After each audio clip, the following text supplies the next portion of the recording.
Welcome back to Movie Recaps. Today I will show you a crime, drama, thriller film from 2016, titled At the End of the Tunnel. Spoilers ahead. Watch out and take care.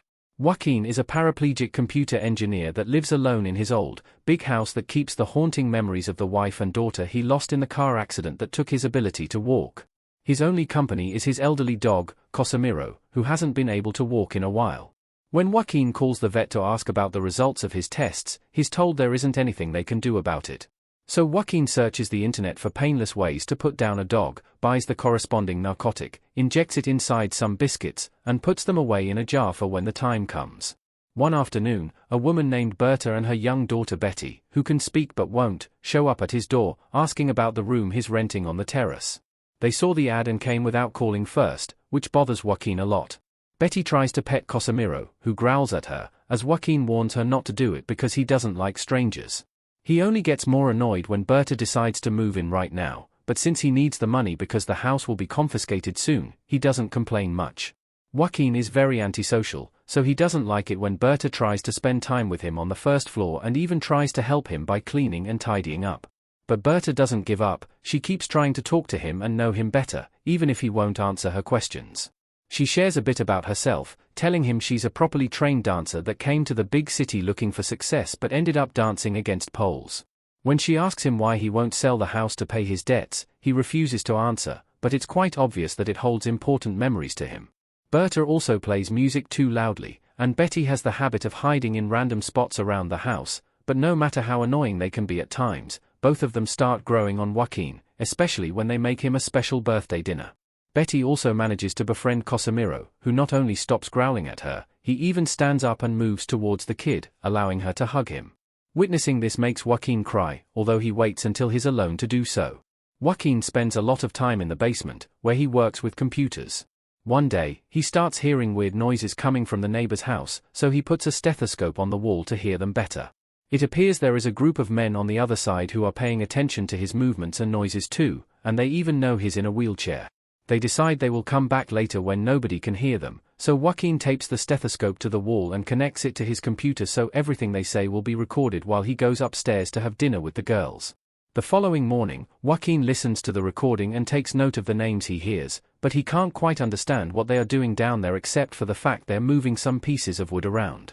Needing some context, he makes a small hole on the wall with a screwdriver and inserts a tiny camera that also connects to his computer, and covers it with an old PC cabinet. Afterward, he tries to kick Berta and Betty out for their safety but doesn't tell them why, and Berta gets quite angry because they've signed a contract. She accuses him of being afraid of letting other people close to him and trusting them, so she gives him until the next morning to change his mind. The following day, Joaquin tells them they can stay. When he goes back to the basement, he begins watching the recording and taking notes. The men seem to only work at night, and they're digging some kind of hole that should be done for Christmas Eve. There's also some talk about an explosive. The most shocking discovery, however, is to see Berta arrive as well. She crossed to the other side through the roof so he couldn't see her, and not only she knows these men, she's in a relationship with their leader, Galaretto. She's rented the room on purpose to keep an eye on him, and Galaretto scolds her for having crossed over since she could have been discovered. After giving her a special key, he sends her away and reminds her to only speak to him through texts. Later that night, Betty comes to Joaquin's room in her underwear to watch him sleep for a few seconds before leaving. Joaquin continues to watch the recordings, and when he sees the men examining a blueprint, he finally understands what they are doing. They are digging a tunnel to rob the bank at the end of the block. While Berta is away at the market, Joaquin tries to befriend Betty by taking interest in her drawings, but she ignores him. However, he does discover something important. Betty talks to Casimiro, so Joaquin hides a microphone behind his collar. Joaquin learns that the men's plan is to put the money on a little cart on wheels that they'll push and pull along the tunnel. While discussing this option, Galaretto discovers one of his men, Muneko, has been texting inside the house and sent someone the bank address. This makes Galaretto angry, so while one of the thugs goes in search of Muneko, Galaretto scolds Zerdo, his Spaniard accomplice, for having brought such a useless idiot into the plan. Muneko is brought to the basement and punched twice before they tie him to the table, where he begins crying and explaining he just wanted to see a girl he likes while he was on his break but he hasn't told her anything. This isn't enough for Galaretto, who scolds him for putting the operation at risk before stabbing him with a screwdriver and hitting his head with a hammer. Joaquin watches all this with a phone in his hand, wondering if he should call the police or not, but he doesn't dare.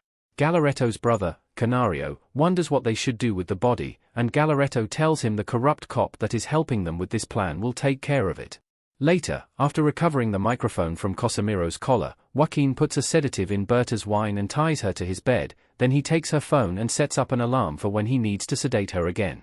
Afterward, he keeps watching the recordings, where he learns that the thieves have received information from the cop they are working with. They've been told that they mustn't touch safes 747 and 748 because they belong to very important dealers.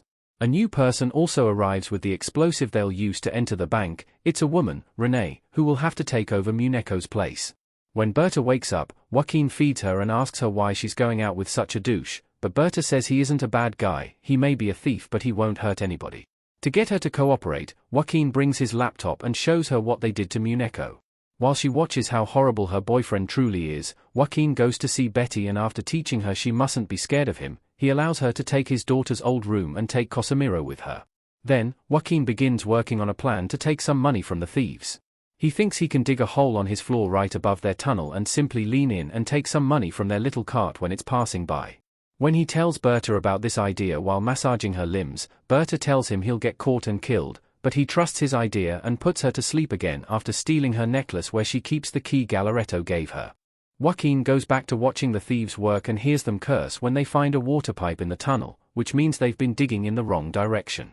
They can fix it, but it'll take them one more day, so they'll get there on actual Christmas instead of Christmas Eve, which isn't ideal because fireworks in Argentina are usually thrown on the night of the 24th, but hopefully people will still be busy celebrating to notice anything. The real bad news for Joaquin is the fact they changed the little cart for a cat carrier because it is bigger, sturdier, and if it is knocked over things won't fall off it, which means he won't be able to rob it as it passes because it's not open on the top like the little cart. There's no other choice, Joaquin changes his plans.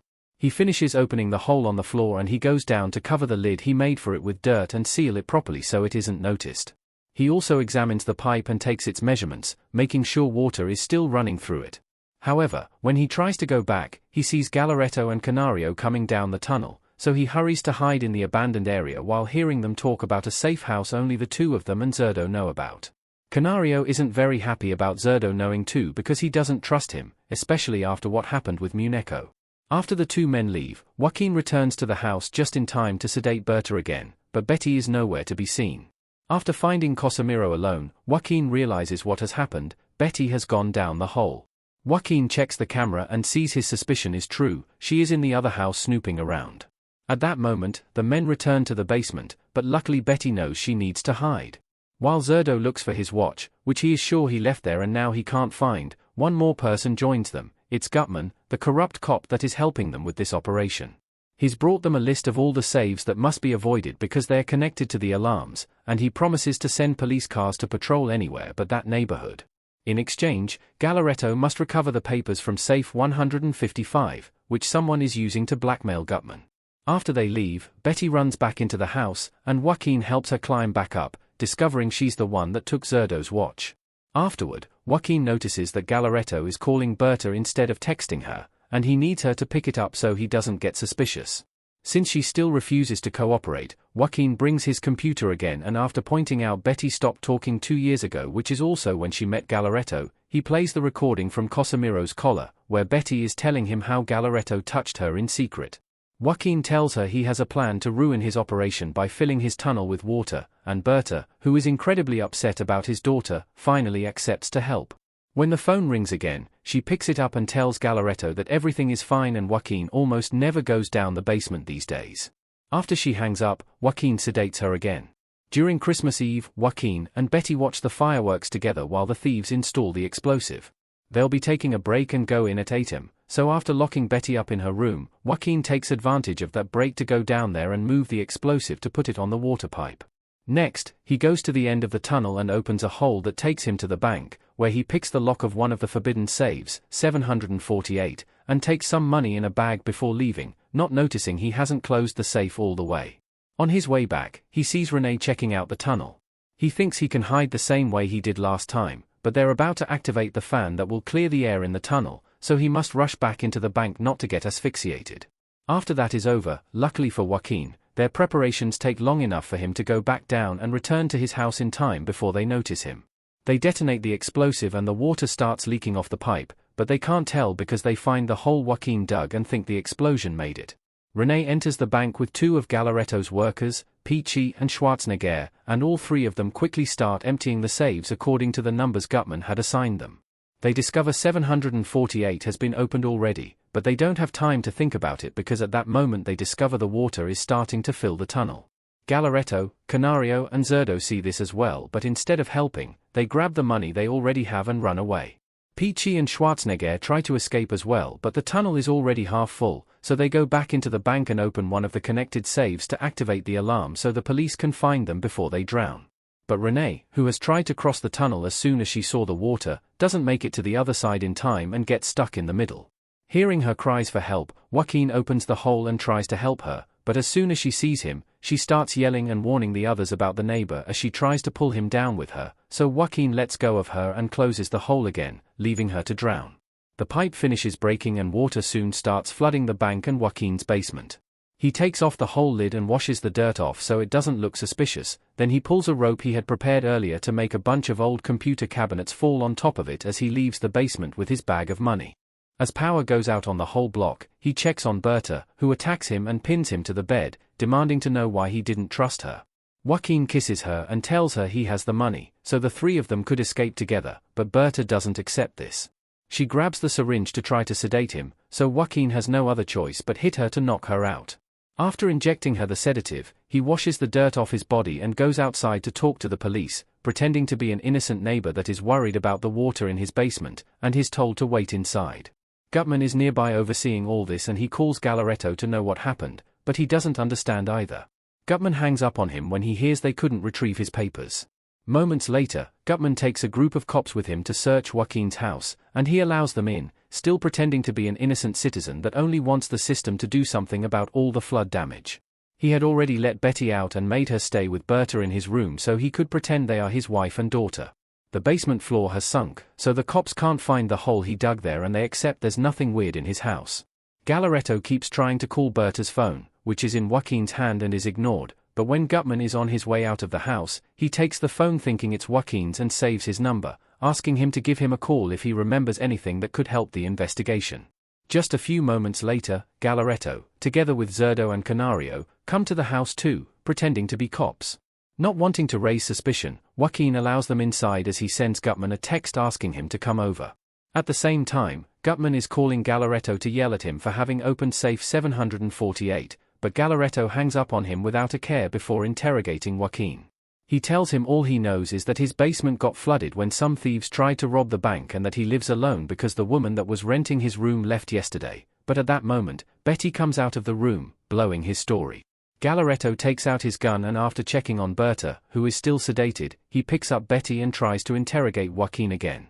He still plays innocent and makes up more lies that end up contradicting each other, so Galaretto pushes him off his chair and onto the floor.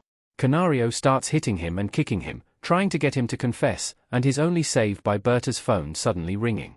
Galaretto finds it and picks up the call only to discover it's Gutman, telling who he thinks it's Joaquin that he's at the door. Freaking out at this turn of events, Galaretto lets Gutman inside and demands to know why he has Berta's number as Canario ties him up. Gutman doesn't know what's going either, so Galaretto gets ready to shoot Joaquin, and that finally makes him talk. What he says, however, is another lie, but one more convincing this time. He asks Zerdo to help him, pretending to know him. Using all the information he heard while spying on them, he tells Galaretto that Zerdo would come to his house by crossing the roofs to beat up and sedate Berta. He was the one that told Joaquin about the robbery and told him to open a hole on the floor to take some money that they would later divide among the three of them. Zerdo calls him a liar, so to prove his made-up story, Joaquin mentions the safe house only Galaretto, Zerdo and Canario knew about, and tells them to open a nearby cupboard, where they find Zerdo's watch, which Joaquin claims he forgot there. Finding himself cornered, Zerdo shoots Canario, who also shoots in return and they both kill each other at the same time. While Galaretto cries over the body of his brother, Berta wakes up and grabs a dropped gun, which she uses to kill Galaretto for what he did to her daughter. Gutman escapes the flimsy rope they had tied him with and offers his help. He puts the bodies in the trunk of his car and gives Joaquin some tips on how to clean the blood off the floor before asking him for the money he stole. Joaquin refuses to give it to him and shows him he has a recording of him working with the thieves, which could get him in trouble. Gutman laughs at this, and while he grabs and eats Casimiro's biscuits from the jar thinking they're normal cookies, he threatens Berta with his own gun. Joaquin has no other choice but to let him go with the money.